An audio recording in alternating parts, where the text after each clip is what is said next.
California, so Laura Ingraham wants to get an expert on her show to talk about all that smoke in the air in New York City, and is this a bad thing or a good thing? And so she trots out, honest to God, Steve Malloy, who is a senior policy fellow at the Energy and Environment Legal Institute, which is a front group for big tobacco and big oil, or at least that's what is being reported here on Common Dreams by Jake Johnson. And he says, and I quote, "Look, the air is ugly. It's unpleasant to breathe. For a lot of people, they get anxiety over it. But the reality is there's no health risk." There's no health risk? He says, "Particulate matter is very fine soot. It's just carbon particles. They're innocuous. There's nothing in them. They have no effect." Right. See, the tobacco industry has been saying this for years and years because there's, tobacco smoke is soot too. It's burning tobacco instead of burning trees, but it's burning vegetable matter. In fact, 9 million people a year die due to air pollution around the world. The fossil fuel industry and the tobacco industry know this, and they lie about it. And, a 2021 study by researchers at Harvard University found 8 million deaths just in 2018 from fine particulate pollution, particles smaller than 2.5 microns. These are, they can get deep into your blood, into your lungs, deep into your bloodstream. They can cause strokes. They can cause heart attacks. They can cause damage to your eyes. They can cause cancer. But, hey, don't tell the people watching Fox News that. They would be shocked, I tell you. All righty, let's pick up your phone calls here. Sharon, and it is after all, Anything Goes weekend. Sharon in Elmwood, Illinois. Hey, Sharon, what's on your mind today? Yes, Elmwood Park. Elmwood Park, just okay. A comment. Mm-hmm. There was a comment about banning the Bible would violate many parts of the First Amendment. I don't think anybody's really serious about that. I think they're just making a point that the Bible has a whole lot more of the material that they object to than Dr. Seuss and Judy Blume. Yeah, absolutely. As I mentioned yesterday, only 22% of the 1,600 plus books that have been banned in red states have any sexual content in them at all, or even any references to sex. The majority of them are being banned because either they have a gay character or they have a black character in them. And oh my God, how dare we talk about that? I think you're right. No. Yeah. No, I think they're just trying to make a point, and it's an excellent point. Yeah, it is. It really is. And the Bible is full of, it's got some of the worst sex and violence in it of any literature you can find. Excellent point. Sharon, thank you very much for that. I appreciate it.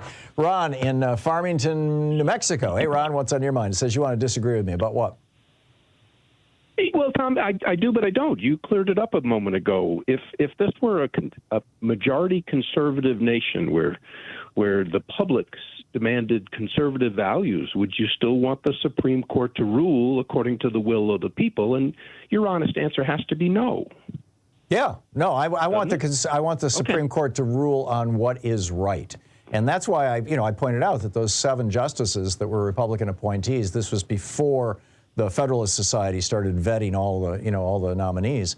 Over time, once they got on the court, became more progressive because it wasn't that they changed their politics, it's that they acknowledged reality. They stopped being ideologues and started thinking about what's best for the country. And in the context of the Constitution. And that's what you want. I believe that that's what you want. Although, we've seen times when the court, did not go that way and the public pushed back. Dred Scott, 1856, Roger Taney, the Chief Justice of the Supreme Court, it was not a unanimous decision. I believe it was a 7-2 decision. Dred Scott, he said black people all across the country are now enslaved. I mean, white people in the North could just grab some random black person and say, "You belong to me now." And, Abraham Lincoln said, "I'm not going to enforce that."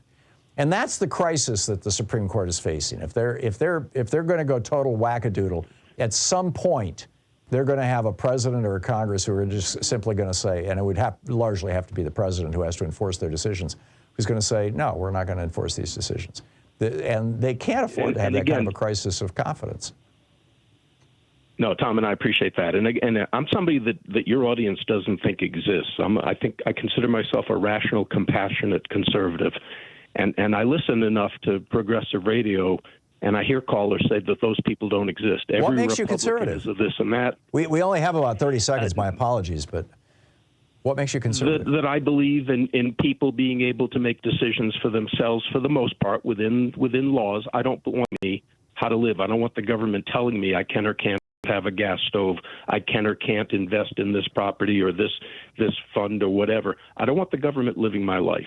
That's what makes me a conservative. Yeah, well, that would be an interesting conversation. There are idiots. There are idiots on both sides. There are radicals on both sides. And I listen to both. I listen to both to try to stay balanced. Gerrymandering in Democratic states is just as wrong as it is in Republican states. Absolutely, and that's why you've got about more than a half dozen Democratic states now that have abandoned gerrymandering altogether. Not one single Republican state. Mine's not one of them, but okay. Yeah. Right. No, California, Right. the commission. Yeah. Thank you, Ron. I look forward to a future longer conversation about what is conservative. That would be a good one. Thank you. We'll be right back.